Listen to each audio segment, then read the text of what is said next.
the next step was like, obviously there's not a lot of weight to this kick, but as I've tuned it up to kind of make it fit in the key of E, and the main weight of this kick is hitting at about 82, I still want to add, like I wanted to add some bottom end weight to it. And the way I've gone about that is by opening up an EFM1, and if I recall the default settings, so this is what it will sound like. I've just put a MIDI note in at E. You know, that's quite a tacky sound anyway, but obviously it's too tonal for layering under a kick. So all I've done, just turn the FM down and turn the FM depths down. So that's just kind of like a poppy sub hit anyway. Then channel EQ, turn that on. You can hear that, it's just a woo, woo kind of.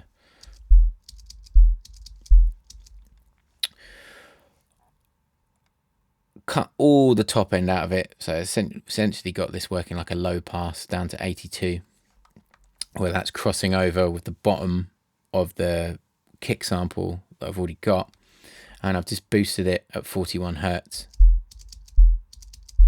which, referring back to my octave chart, you can see there E 41, lovely jubbly.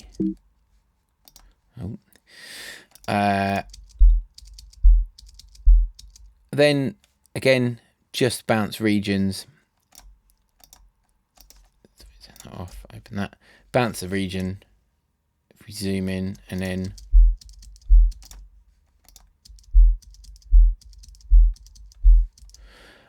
just use the fade tool, which you can get to by escape and A, and just taken off the attack of that and faded the end.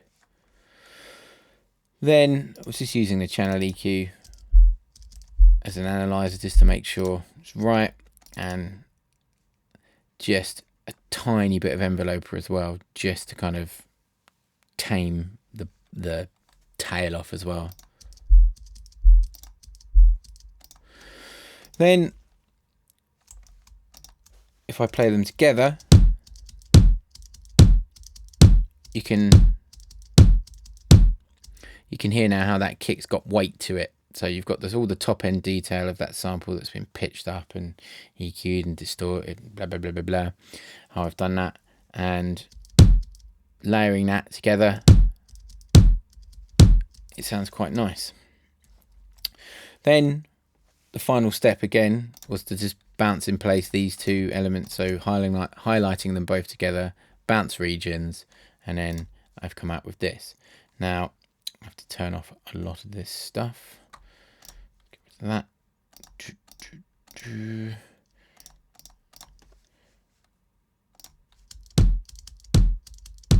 So there's my sample.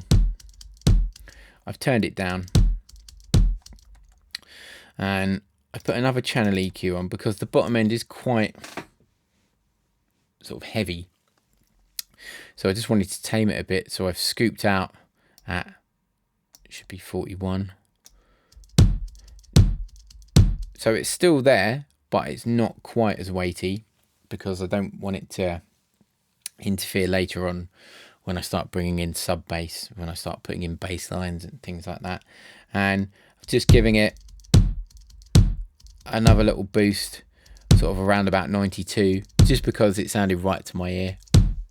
Like, there's a bit of trial and error to it, and again, you have to use your ears. You can't completely rely on spectra analyzers and things like that. It's just, as I've gone along with the rest of the beat and all the other elements, just kind of constantly refining the EQ and going in and tickling little bits on here and there and cutting bits here and there, just to kind of make the whole thing sit together nicely and gel.